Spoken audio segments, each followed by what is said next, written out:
Welcome to the second of the Center for Multimodal Neuroimaging presentations. We do these every other month and try to showcase the different cores or groups that contribute to the CMN. So last month we had multi-echo fMRI. This month we have, or 2 months ago, multi-echo fMRI. Here in June we have simultaneous EEG-fMRI, and we will have another one of these in August, which is far enough away that I haven't figured out who's going to give that presentation and bribed them accordingly.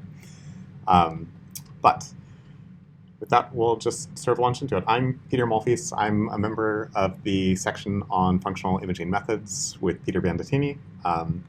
Today I'm going to go over a lot of things. Because this is simultaneous EEG-fMRI, a lot of the concepts branch from regular, just straight EEG with some tweaks. And so for those of you who may not be familiar, I'm going to go through a decent amount of background on just EEG.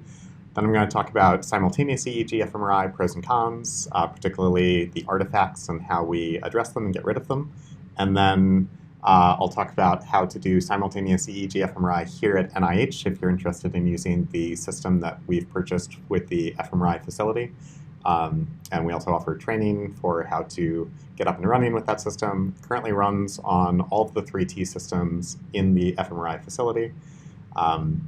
Although with a little bit of training, you have to learn what it hooks up to, all the little cables and whatnot. And I'll touch on data analysis, particularly the different software packages that we provide support for, both commercial packages and also MATLAB and Python. And then finally, I'll talk about some of the advanced techniques that we've been developing for dealing with EEG fMRI data in ways to put them together so that you get sort of sensible results, or hopefully sensible results.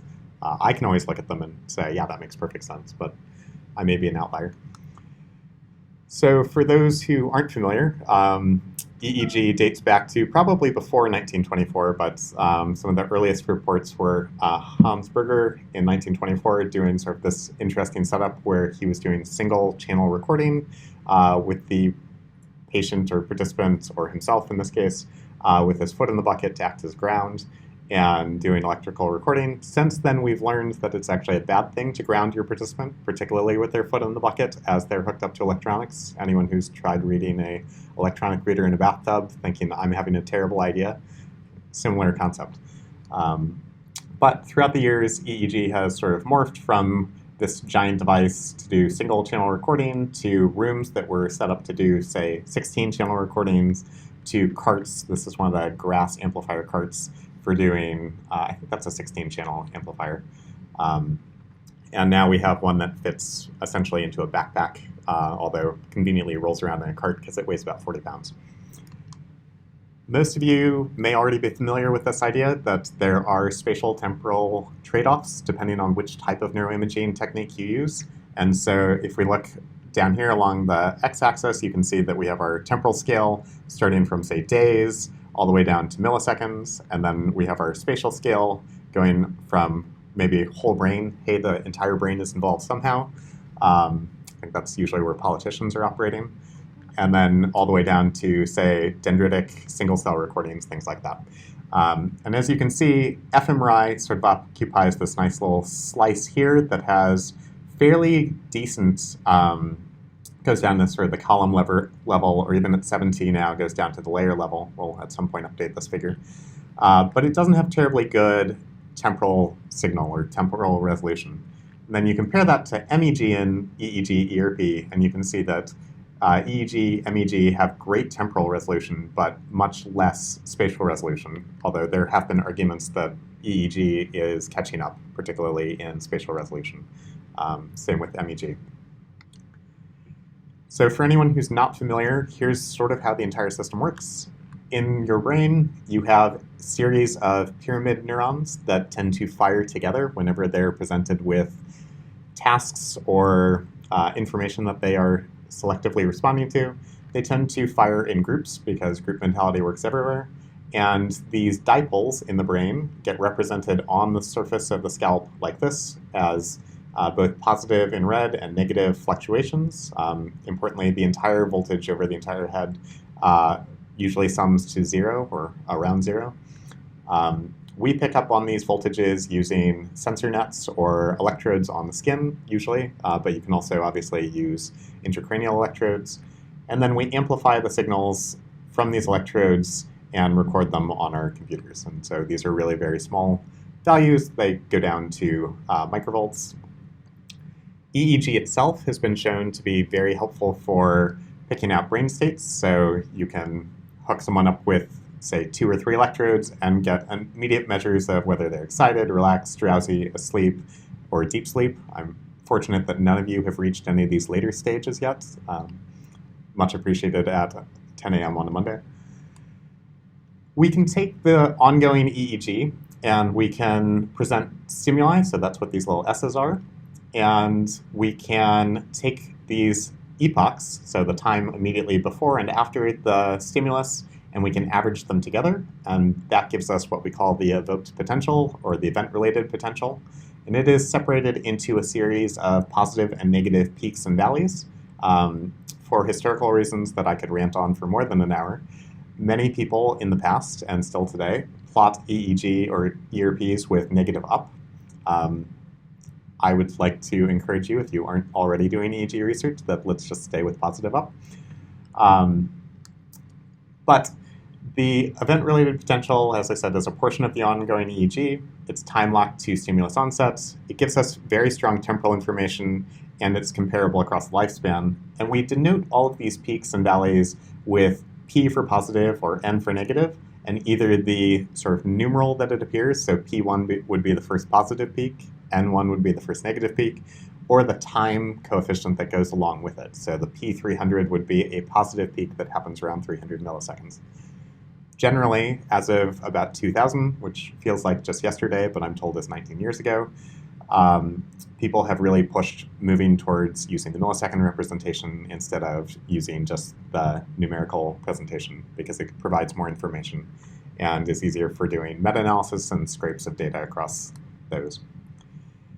Manny Donchen, who contributed immensely to the development of the ERP field, came up with this quote for ERPs. They are a sequence of overlapping components, each perhaps representing activity of different populations of nerve cells, and each sometimes standing in different, perhaps orthogonal, relations to experimental variables. So the idea was that each of those positive and negative peaks may represent a different portion of the brain or different system of the brain coming online to process a particular input. As I said, ERPs are very comparable across lifespan. This was nice work by Kim Espy back in 1993, I want to say, where she was plotting out growth curves of the N1 latency and the P2 latency, and essentially showed that there are indeed differences between groups of above average IQ and below average IQ, and that they are mostly linear in sort of the earlier peaks, and then they become more curvilinear in the later peaks. And the later peaks are thought to represent more endogenous activation, so things that are inherent to the person, as opposed to exogenous things that are more inherent to the stimulus. So like an N1 becomes larger if you present a louder stimulus, but a P2 doesn't necessarily become larger with a louder stimulus. So you get that nice separation between processing of external and internal. This is also in stark contrast to a lot of fMRI, where we know that massive brain differences happen between young children and adolescents and adults, and even adulthood separated into various categories. Not to mention the methodological challenges that we have for normalizing individual children's brains to, say, standard templates like the MNI brain. And even though there are MNI templates for child brains of different ages, some of the work that I've been doing has shown that the amount of sort of diffeometric morphing distances that happens is still immense going to these pediatric atlases. So it's not necessarily a safe bet to use just those. In general, we see that developmental changes work something like this. ERPs tend to get larger from birth up until about age 7 or 8, and then they actually start to decrease both in size and in latency. So the brain becomes, we believe, more efficient at processing things, but also faster at processing them.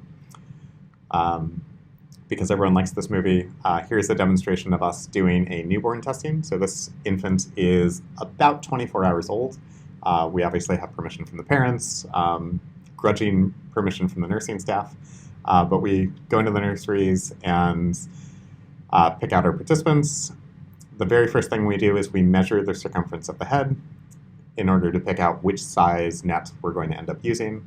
The next thing that we do is we measure from nasien to enyen, that little bump in the back of your head, and from ear to ear, which gives you the center of the head. That's going to be our placement marker for the net, so that it goes sort of in the same place on every single individual.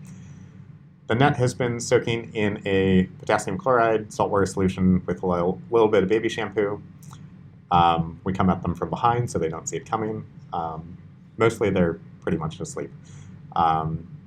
They wake up a little bit for this part, but the net goes on in under 5 minutes. Even in adults with 256 sensors, we can usually get the net on in under 10 minutes with good impedances. We place the baby back in the bassinets, and then the next thing we do is we measure impedances, which are the value of resistance between the electrode and the scalp. This process goes very quickly on infants, also fairly quickly on adults. And then we start our experiments, which in this case are presenting auditory stimuli. At the end, take off the nets, wipe off the baby, sometimes change a diaper, and then rush off to the next infant before the nursing staff gets there for their usual routines. So as I said before, we have our positive and negative peaks, and here I'm just drawing this line of exogenous and endogenous. So again, that's exogenous tend to be more stimulus-driven, and endogenous tend to be more internal. I'll talk about some examples of these apparently right now. ERPs have been around for a while, so we've actually have characterized a number of these components quite well, not just that they exist, but also when they happen, both for auditory and visual systems. You'll notice that the auditory system is a little bit faster than the visual system. This is likely due to the fact that the auditory system is older, evolutionary-wise.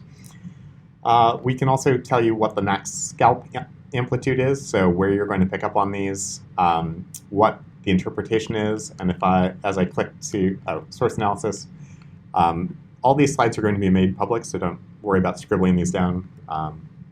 Actually, they've been made public before. But if we go to sort of these later peaks like N2, mismatch negativity, and P3, you can see that we also know specific experimental paradigms that evoke them. So if you give someone a task like an auditory oddball or visual oddball where you're just hearing a frequent tone like ba, ba, ba, ba, and I throw in a da, your brain says, hey, that was different, and it produces this large positive peak somewhere around 300 milliseconds, usually between 300 and 500 milliseconds.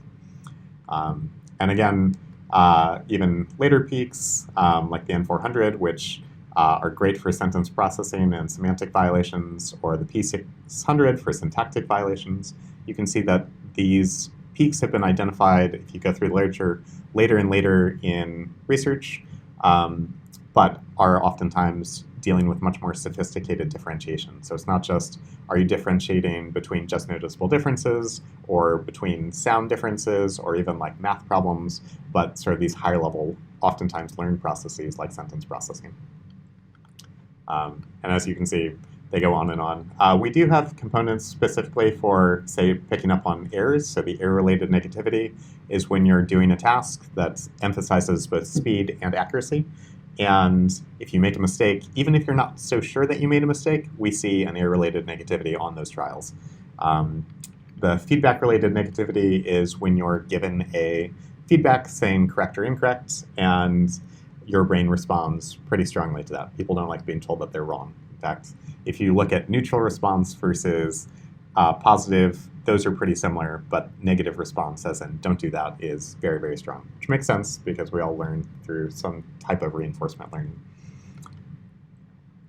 The way that we measure ERPs is through a variety of metrics. The most common and likely oldest is through amplitude and latency. So we have our peaks and valleys, and we have, in this case, we have three groups of readers, typically developing readers, children who went through reading intervention and now are reading at grade level, and children who went through a reading intervention but are continuing to struggle to read. And what we do for each of these peaks is we find the maximum peak microvolt value and latency. So this is at, say, 150, 110 milliseconds. And you can see that there are nice differences between the typically developing children, those also reading at grade level, and those children who just aren't quite responding and not reading at grade level. So there's a nice presentation of, you can oftentimes get the interocular traumatic test of significance. That's where the results are so powerful that they leap off the page and hit you between the eyes, and you say, that's where it is. But it's not always like that, and I'll talk about ways that we deal with that a little bit later on. In addition to peaks and amplitudes, we can also measure things like scalp topography, so you get these beautiful renderings of what the voltage is on the head at each of the sensors. So in this case, these are 128 channels over the head. We can do frequency analysis, we can do wavelets, which is a modification of frequency analysis, basically binned windows of frequency, and we can now do source analysis because we have an adequate number of sensors and we know a lot more about how the electrical currents in the head tend to propagate through the rest of the brain, the skull, the scalp, and sort of other intricacies. Two things that I just want to draw your attention to that are very important and I think sort of emphasize one of the nice things about EEG, you're probably here because you care about the temporal information, is that there is this thing called the temporal Nyquist, which basically says if you are sampling a moving signal and you don't sample it at high enough rates, you will get a very sort of aliased signal. So this signal at 100 hertz or 100 samples a second versus 10 samples a second, you can see that we're losing a lot of information.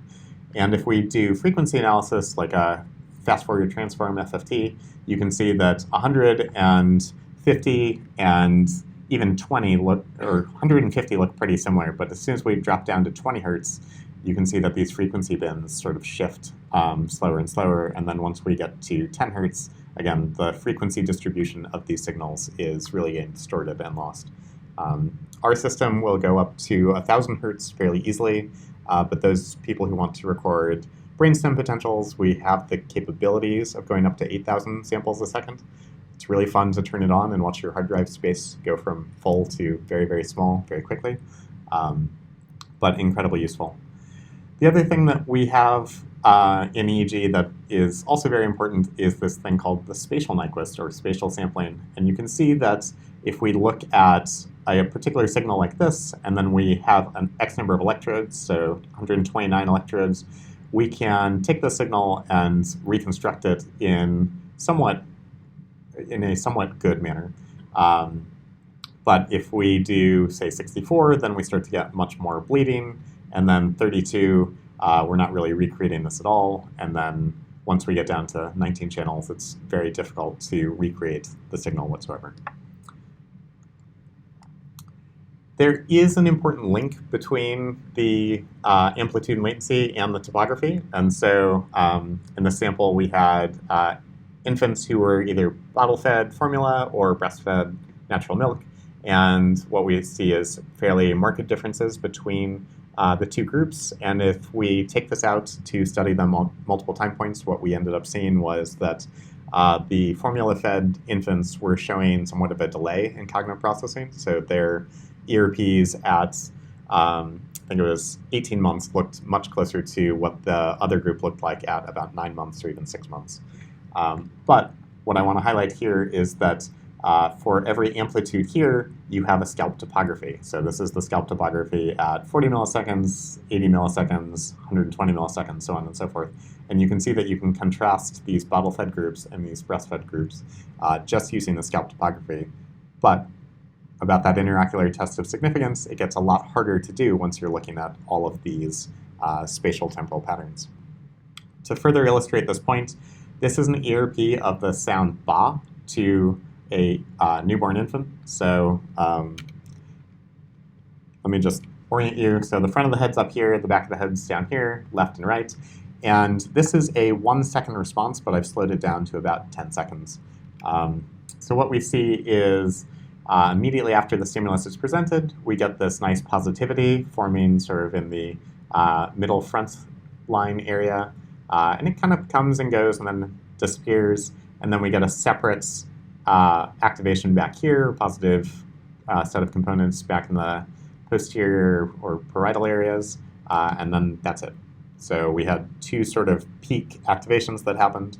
Now I'm going to show you what that looks like in an adult hearing the same sound and see if you can spot the difference.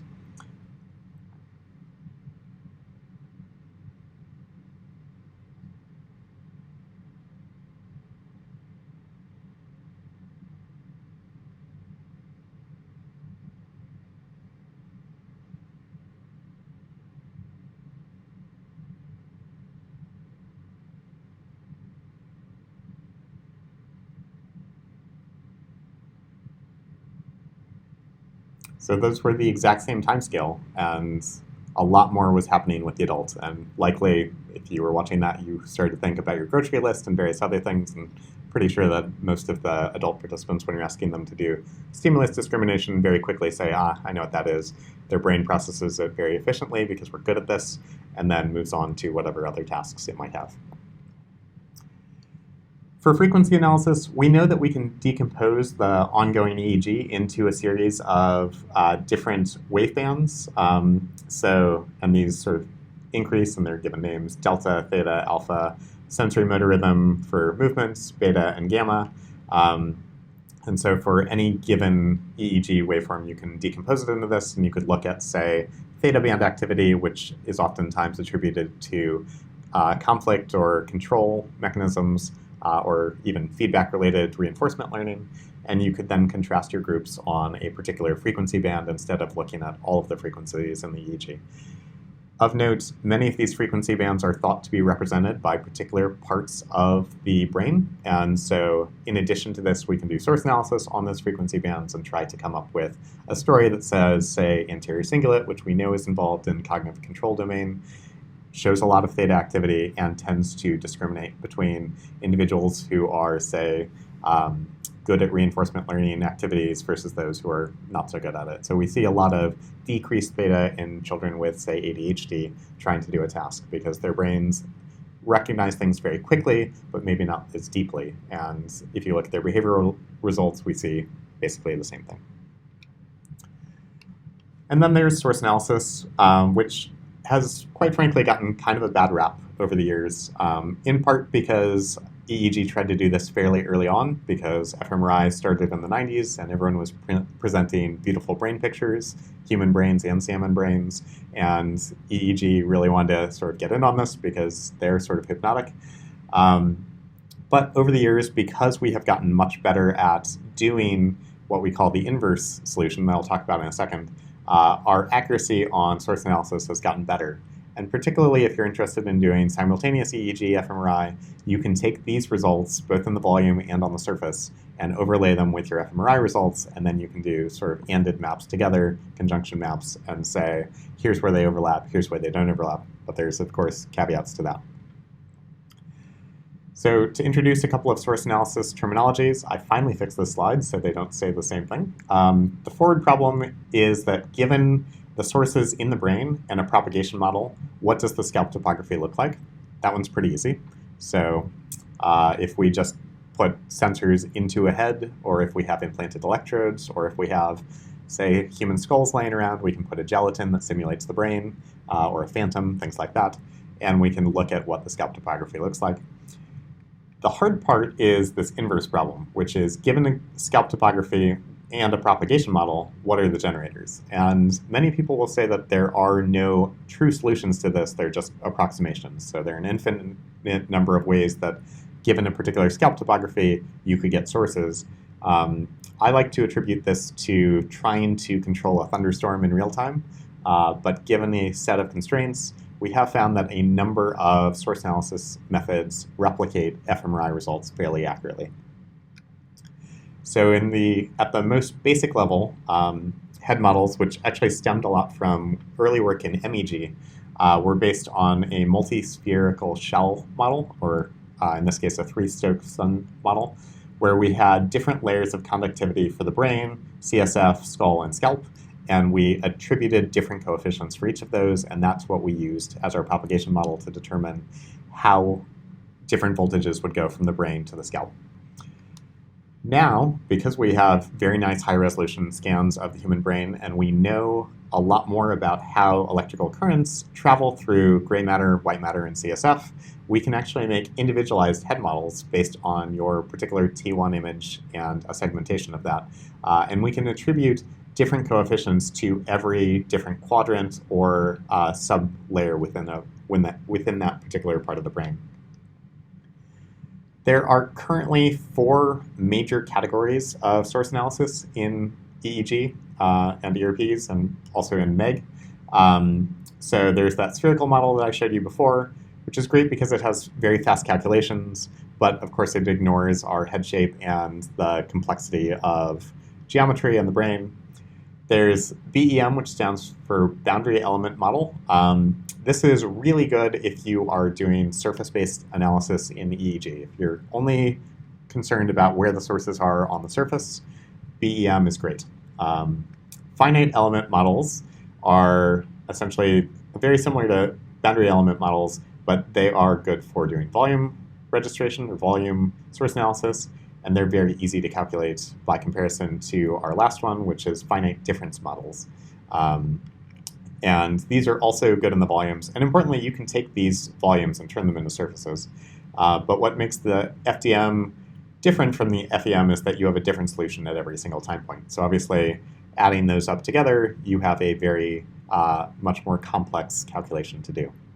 Fortunately, computers have gotten much better, software has gotten much better, and now these can all be done in the span of, say, 20 minutes to an hour or less. So using these different source analysis types, people came up with different ways of doing source analysis. 2 of the major ones were equivalent current dipoles, or ECDs, which allowed us to place fairly large blob dipoles in the head. And these are about the size of a quarter, if not larger, which, as we know, isn't terribly realistic.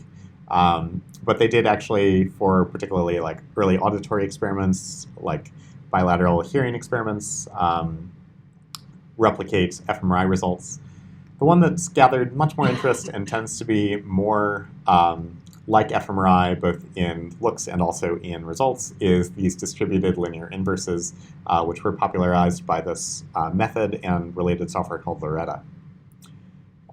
So really briefly, this equivalent current dipole, it assumes a very small number of sources in the brain, and what we're trying to do is, given a particular set of, say, 5 or fewer sources, can we recreate a scalp topography? And what you do is you drop these 4 or 5 dipoles in the brain, and then you can do an iterative nonlinear search for the location of those to try to account for the largest amount of variance at a particular time point. And you repeat and add more sources until your percentage of variance is accounted for.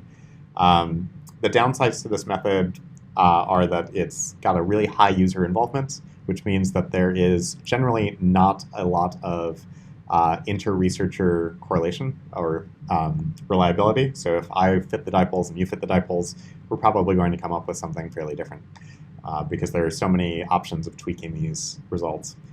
And the other thing is that we have to balance the time window that we're searching, the number of dipoles, and the orientation of those dipoles. So if you're interested in 1 peak, that's one thing. But if you're interested in 5 peaks, or you don't know how many peaks or which time windows, then that becomes a much more complex problem. Distributed linear inverse is often synonymous with this idea of minimum norm solutions, or minimum norm estimates, MNE. It's a simple linear mapping from the scalp to distributed sources within the brain. Now, the important thing is that, might have this, nope, it's not on the next slide. The important thing about this is that instead of placing a series of dipoles in the brain, what you're doing is you're allowing all of the voxels, or parcellated voxels, to be active at a given time, and we're just modulating how active those voxels are. So we're saying everything can be active to some degree, just some are going to be more active than another.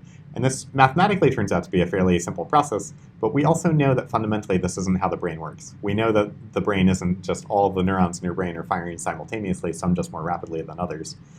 But it does give us results that highly map to fMRI.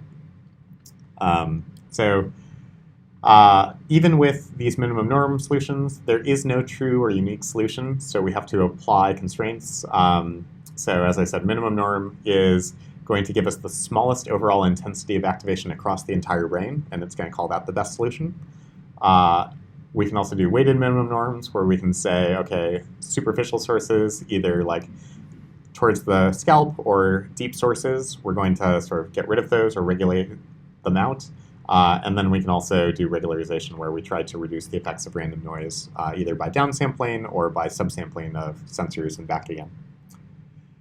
Of course, in order to do most of these, you need something like this, which allows us to triangulate the electrodes. So this is me in a 256 net inside the geodesic dome. We actually have something that's even cooler than this. We have a little laser gun that you point at someone and spin them in a chair, and it will identify where all the electrodes are on the head.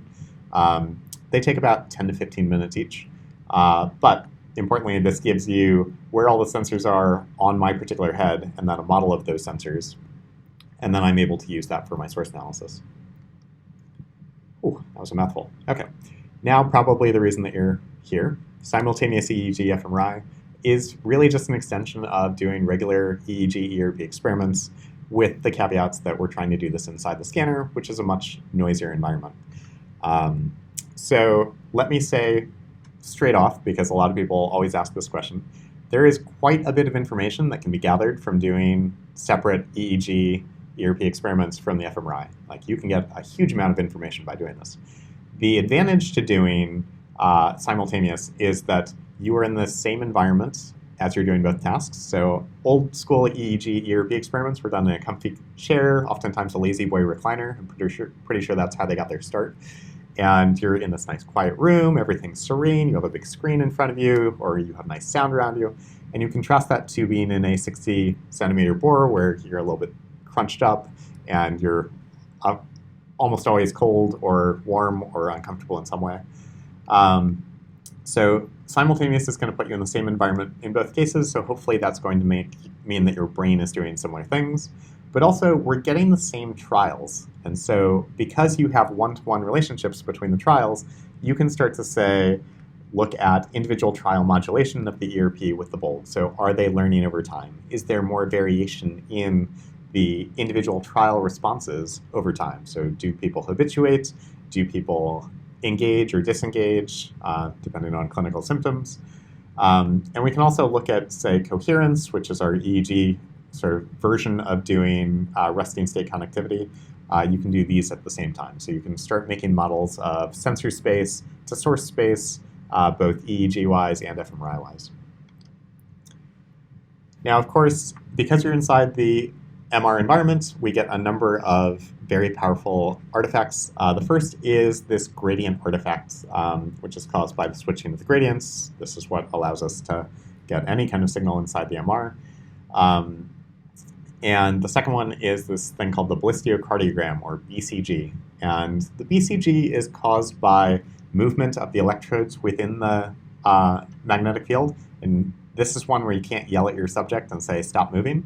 I mean, we would never yell at our subjects, but you cannot sternly say, hey, you're not going to get your candy bar or whatnot at the end of this unless you stop moving.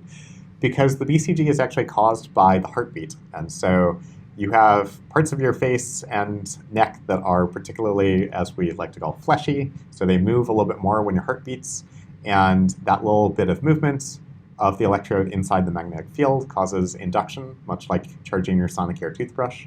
And that induction gives us a particular peak. So if we, this is the BCG right here. It's a fairly powerful negative deflection. Now, both of these are somewhat addressable. So the gradient artifacts is incredibly addressable. It's really easy to remove. What we do is we build a template from TR, total repetition time, or whole brain image, to TR, and say we take 10 of those and we build a template, and then we subtract that template from each of the surrounding markers in the EEG signal. This works really well. There have been studies that have compared and contrasted with the gradients on, with the gradients off, doing ERP studies, and there's almost no difference once you take the gradients out. The difference does still come from the ballistocardiogram. and it follows the heartbeat by about 250 milliseconds.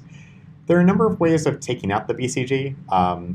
You can also build a template of these and subtract that out, but right around, I want to say 2014, people were somewhat dissatisfied by this method, so ICA has been used as an approach to remove the BCG, as has PCA, which is the method that we actually use in our software, where we can model the BCG, identify automatically the components that look like they're related to the BCG by doing temporal relations between them, and then we can delete those components and reconstruct the waveforms without them. This works fairly well. Even that said, there are cases where you're going to want to collect maybe a few more trials than you would inside the scanner than you would outside the scanner in order to try to compensate for some of the noise that you're going to get inside. Now, there are many, many examples. This is actually one of my favorite examples of a simultaneous EEG-fMRI study, and it dates back to 2005. And mostly, I also like citing this one because we oftentimes see people presenting about how cool their research is, and they're continuing to use this exact flowcharts. So it's been around for a while. In this case, Debner had a flanker task, so your job was to identify if the middle arrow was congruent or incongruent with the surrounding ones. And what they did was take the EEG, and they did a grand average of the EEG across all of their participants, so piled all the trials of each type together. And then they did source analysis of the trials and found this sort of single dipole in the anterior cingulate cortex. They then, of course, had simultaneous fMRI, and so they did exactly the same thing. They modeled their task and came up with a very similar source in the anterior cingulate between the two. And this is oftentimes how simultaneous has been done in the past, which is by taking your two results, looking at them separately, and then trying to draw conclusions by linking them together, usually by hand. The caveat to this comes in the difficulty of source space. So at every single source, so every single millisecond here, you can see that the scalp topography is changing. So these sources are bouncing around a decent amount. Here's the MR signal on the left and the EEG signal on the right.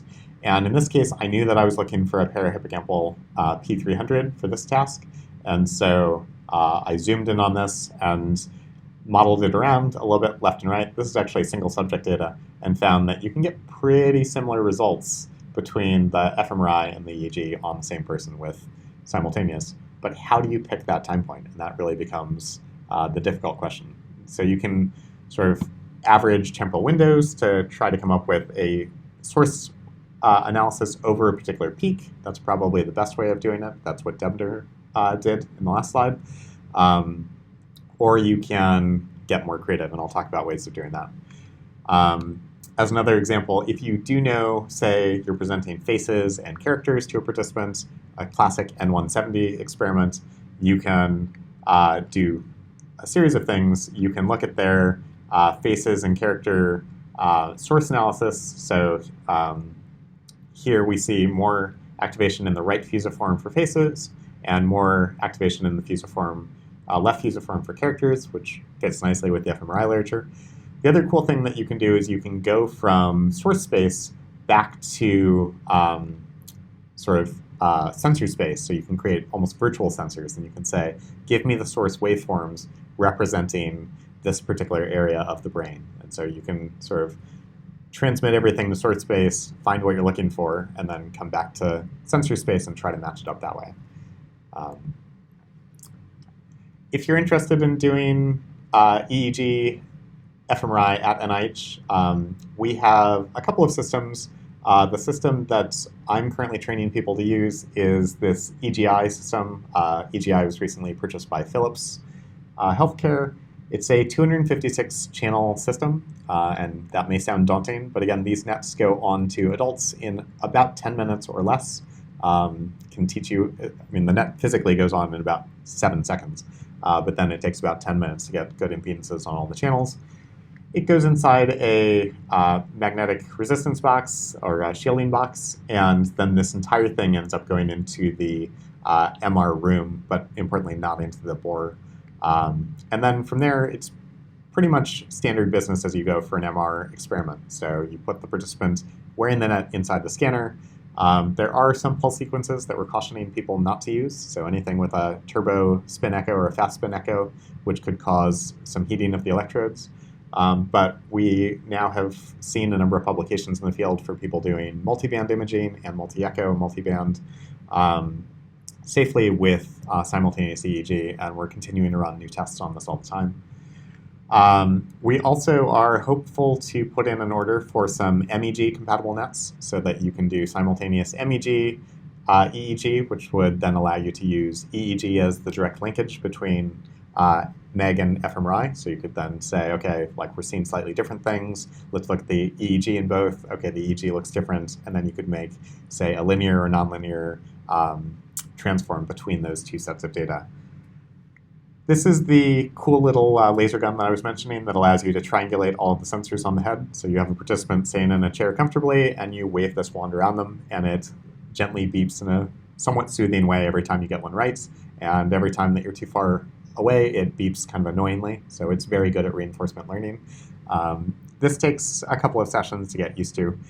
Right now, we're recommending that people do about 8 full studies with supervision. So I will come help you set up the equipment, teach you how to put on the nets, run several participants with you, make sure that you're comfortable hooking everything up, running all the computers. And then once you're there, you can use the fMRI facility scheduler where we have our own tab for the simultaneous EEG system. You can check it out so that we don't run into instances where someone goes to run an experiment and says, hey, where's the EEG system? That ends up being frowned on. For data analysis, we have a fairly powerful computer with some commercial software on it that you can VNC into. So it's a Mac, runs Mac software. It's the software that came with the system called NetStation. It's very good at quickly taking out the gradient artifacts and also marking BCG or even removing BCG. So that comes down to a couple of clicks to do sort of the harder things. It can also do all of the other things that you do in EEG analysis, filtering, epoching, artifact detection, baseline correcting, averaging, so and so. But we also have a number of people who have been using open source software, either entirely or in conjunction with this commercial software. So they'll maybe do those for scanner removal, scanner artifact removals, and then they'll pass it to these MATLAB or Python codes. We just had a workshop on using M&E last week. So there are now many more users on campus who use M&E from the NIMH group. But there's also 2 MATLAB toolkits, one called FieldTrip and one called Brainstorm. And then there's limited applications also in EEG Lab for doing simultaneous experiments. We have code available for M&E in particular. We have some code for FieldTrip, and then Brainstorm has much more of a GUI than a graphical user interface for point and click. And they run trainings, but they've also, fortunately, recorded many of these trainings over time, so you can watch them on their websites. It is a somewhat daunting task because there's somewhere around 40 hours of video to go through, but they're really great trainings. The online documentation for M&E and FieldTrip is also excellent. I mean, these should be really the models of what everyone does in software. And I don't know if you guys are like me, but if I can't figure it out in, say, an hour and a half, I usually throw up my hands and say it's not ready yet. Through particularly M&E, we've come up with, and I've coded a bunch of advanced analysis techniques, the first of which is called PCA ANOVA. The second is partially squares for combining EEG and fMRI data. And then there's source analysis that I'm not really going to go into today, but they all have very advanced source analysis techniques that allow you to take, say, free surfaces or just straight anatomical T1s and give you source solutions that you can easily import into FSL, AFNI, or that other software that we won't mention, and do everything from there. So the PCA ANOVA is really wonderful in the sense that I think these were first developed in '79, I think was the first PCA paired with an ANOVA. And it's a completely data-driven approach, and it allows you to pick out the temporal time windows and the spatial locations of areas of maximum variance. And so you run this, you come up with a series of temporal windows, and then the electrodes within each of those temporal windows, and then you submit those to your repeated measures ANOVAs in whatever your preferred software is, and out pop results. This is particularly handy. So here's an example of what our factor loadings look like from a temporal PCA. So you can see that we get a nice PCA component attributing things, say, around 100 milliseconds, another one around 200, 218, 220, 300-ish, 400-ish, and 700-ish, so on and so forth. The way that we identify the number of components is that we submit the data to a PCA and we get out this scree plot, and then we compare that scree to completely randomized data, and wherever they roughly touch is the number of components that you select. This has been validated across a number of things and was first presented by Joe Dean, who's actually now a researcher originally in Kansas, now he's at Maryland, and he has a MATLAB toolkit that inspired much of this code for doing exactly this. So then for each of these temporal components, you get a series of spatial components, and these spatial components highlight a particular area of the head during those temporal windows, or most active during those temporal windows.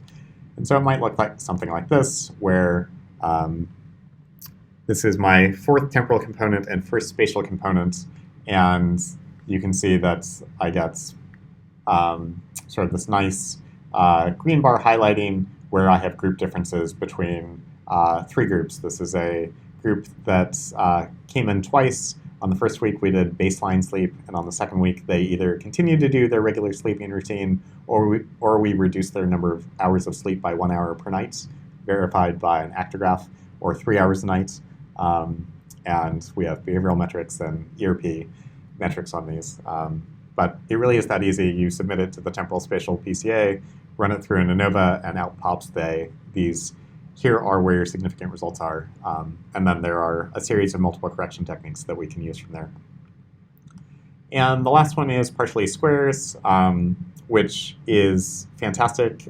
Originally sort of put into neuroimaging in a kind way by Randy McIntosh. And it is capable of combining EEG and fMRI data, or behavioral results and fMRI data, or all three at the same time using this technique called multi-frame PCA, or PLS. And here we gave it a series of fMRI results, and we're able to have it come up with the time window of interest using exactly the same loadings mechanism that we used on PCA, but PLS gave it to us in one shot. And then here are our group differences as highlighted by the PLS on the left, and our group differences in the MRI on the right.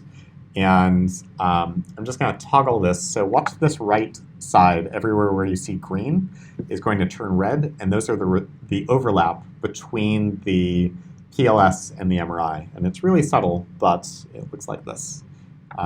So green, red, green, red.